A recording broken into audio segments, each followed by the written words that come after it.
बढ़ते हैं आगे और राजस्थान से जो आज की बड़ी खबर है वो आपको बता देते हैं। आज जयपुर में सचिन पायलट करेंगे अनशन। अपनी ही सरकार के खिलाफ सचिन भ्रष्टाचार के खिलाफ एक्शन न लेने से नाराज हैं। अनशन के दौरान पायलट समर्थक कर सकते हैं शक्ति प्रदर्शन। कांग्रेस आला कमान ने बताया अनशन को अनुशासनहीनता, अनशन को पार्टी विरोधी गतिविधि माना जाएगा। ये बात कांग्रेस प्रभारी की तरफ से कही गई है।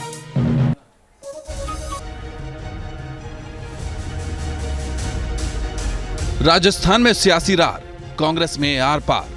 दिग्गज कांग्रेस नेता सचिन पायलट का यह बयान राजस्थान से लेकर दिल्ली तक कांग्रेस की मुसीबतें बढ़ा रहा है।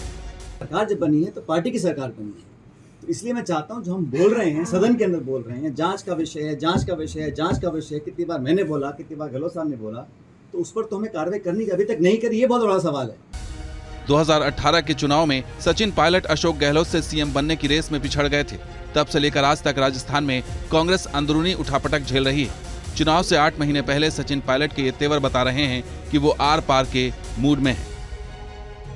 कांग्रेस लीडरशिप को जो सुझाव दिए हैं प्रदेश के संदर्भ में, देखो अगर परिपाटी तोड़नी है तो कहीं ना कहीं ये भ्रम तोड़ना पड़ेगा कि यहाँ कहीं किसी की मिलीभगत भी है, क्योंकि 30 साल तक लगातार भाजपा कांग्रेस हो रहा है। सचिन पायलट इशारों ही इशारों में सीएम अशोक गहलोत को घेर रहे हैं, लेकिन कांग्रेस आलाकमान इस बार पूरी तरह अशोक गहलोत के समर्थन में खड़ी है।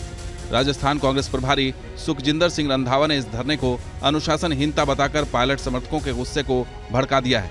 उन्होंने कहा है कि सचिन पायलट का अनशन पार्टी हितों के खिलाफ है। मैं पिछले 5 महीनों से राजस्थान कांग्रेस का प्रभारी हूं, लेकिन उन्होंने इस मुद्दे पर मुझसे कभी बात नहीं की। मैं शांति से बात करने की अपील करता हूं, क्योंकि सचिन पायलट पार्टी की धरोहर है।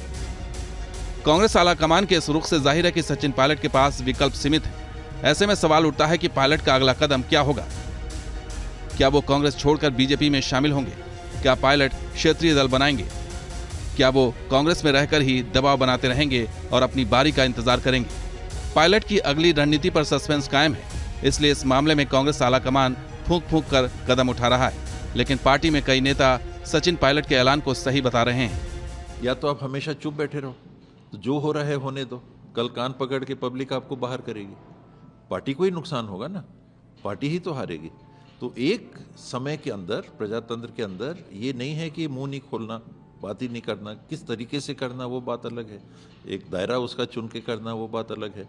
तो अभी कोई ऐसी लक्ष्मण रेखा उन्होंने पार की है, ऐसा मुझे महसूस नहीं हो रहा। सचिन पायलट ने सीएम अशोक गहलोत के साथ बीजेपी पर भी निशाना साधा है, इसलिए बीजेपी इस मामले पर ज्यादा उत्साहित नहीं है। बीजेपी नेता आरोप लगा रहे हैं कि कांग्रेस के नेता सियासी नौटंकी कर रहे हैं।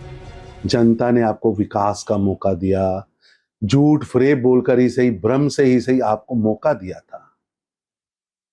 अब विदाई का समय आया है, जनता आपको बाय बाय करने वाली है, तो आप धरने दे रहे हैं।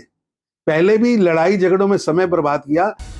भले ही पायलट ने अपने भरोसेमंद विधायकों या समर्थकों को इस धरने में नहीं बुलाया है, लेकिन इसे विधानसभा चुनाव से पहले उनका शक्ति प्रदर्शन माना जा रहा है। जयपुर से लाल सिंह फौजदार के साथ टीम न्यूज़ नेशन।